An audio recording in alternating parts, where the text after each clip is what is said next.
Today we're painting our fabulous fall pumpkins, and we have collected them on sale throughout the year. They're plastic pumpkins that you buy most anywhere, and we love it when we find these interesting shapes.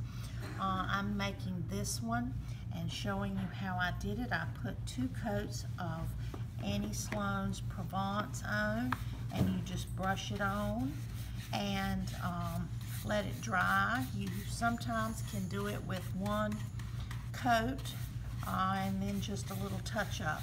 But since I'm not doing any extra glazes on this one, I'm going to give it 2 complete coats. So I put 1 on and let it dry, and then finish with the second.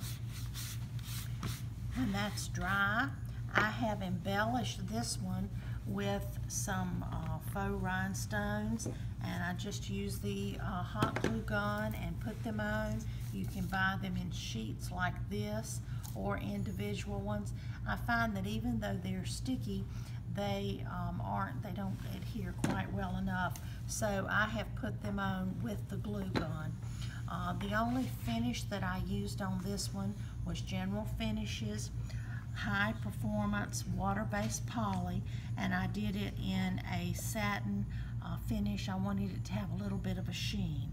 So once you do the 2 coats of paint, 1 coat of poly, and then I embellished it with the rhinestones, I added a little touch of paint to the stem, and that was it.